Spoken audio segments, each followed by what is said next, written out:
can be an extremely stressful time when selling your property. Martin Cooper from Harcourts is here with some great advice to help avoid that stress. Morning, Martin. Good morning. Good to see you. What do we need to do? Because it's one of the most stressful times in your life, isn't it, selling your property? Well, it can be. You know, the Reader's Digest, years ago I was reading, they did a survey on stress. So they interviewed people, what's the most stressful thing in your life?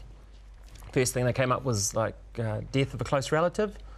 Second to that was separation. Be very stressful. And the next thing was moving. So it's your home's your castle, you know, you escape from the world there, and all of a sudden there's people coming in at all different hours and different times. So what I think you need to get is an agent who's a good communicator. They keep you informed right the way through. Everything that's going on, you've got to be ahead of the game. You've got to know what's coming up.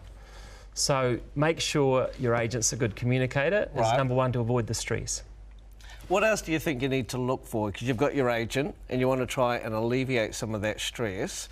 Then obviously you start looking at, say, the price of marketing and all those other factors that come into it. What do you look for in those circumstances? Well, a lot of people say, look, we pay an agent's fee and then you want more money for marketing. Years ago, without the internet and all, there'd be little run-on ads in the Herald and we'd work Monday to Friday and life was quiet. But now it's a competitive environment. So what I recommend is a saturation market campaign. You need to have signage on the property, flyer drops around the neighbourhood. You need to be on the internet, in the print media, because the more people you can get through your property, the more chance you've got to get a great result. And that makes perfect sense, really, doesn't it? Should I be should I be buying a new home before I sell my home? Oh, good question. I recommend selling your own home before you go out buying.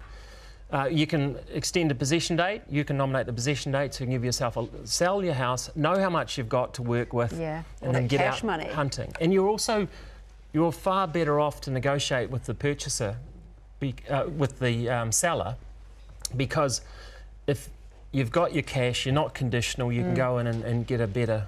I've got a briefcase full of money, this is what I can do with you. Well, you know where you are. There's no... And it does become less stressful.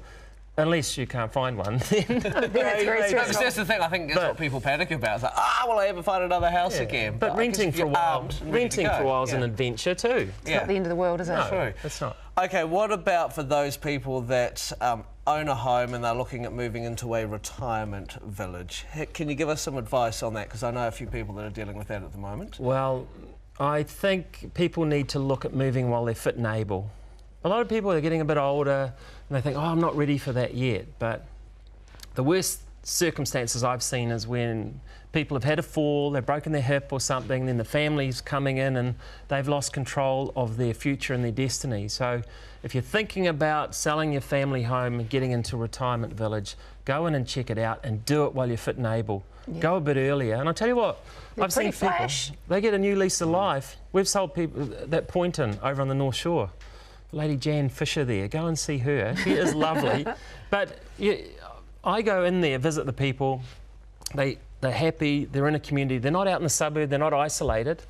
I'd recommend it, do it while you're fit and able. Do it while you're fit and able. Thank you very much. You are the sharpest dressed man in real estate, by the way, Martin. Thank you so much. Thanks for coming into the cafe.